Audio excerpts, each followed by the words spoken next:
we're watching where people understand that the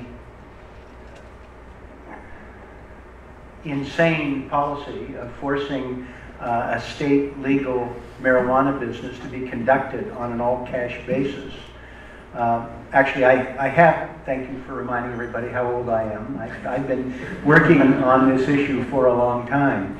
I have never met a human being, regardless of how they feel about whether marijuana should be legal or not. I've never met one person who feels that there's any rationale to force it to be conducted on an all-cash basis.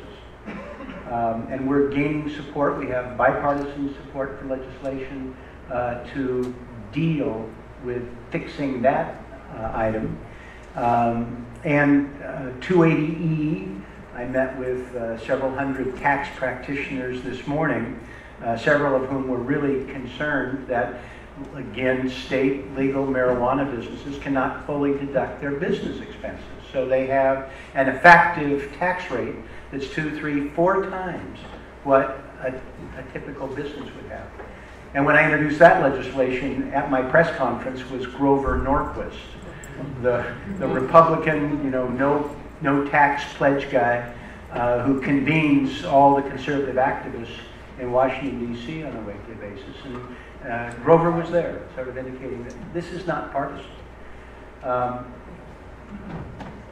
What I think is going to happen, since we have 8 states voting, it's going to pass in California. I was there again last Friday.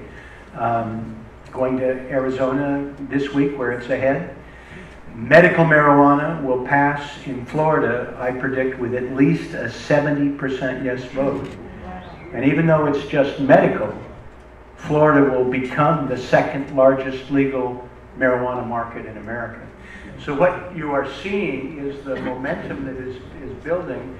We've got people who have been supportive of these, and there's going to be a tipping point where over 270 million people will be in states where some form of marijuana business is legal at the state level.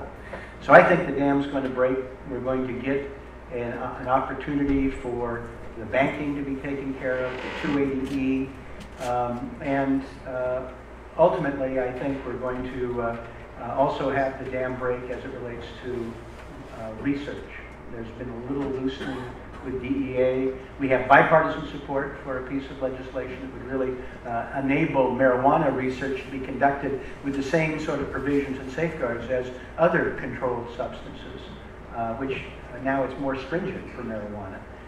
So I think we're watching this year with those election results in less than 3 weeks, changing the dynamics on the ground with the momentum that we've built. I think it's all going to turn in the next Congress.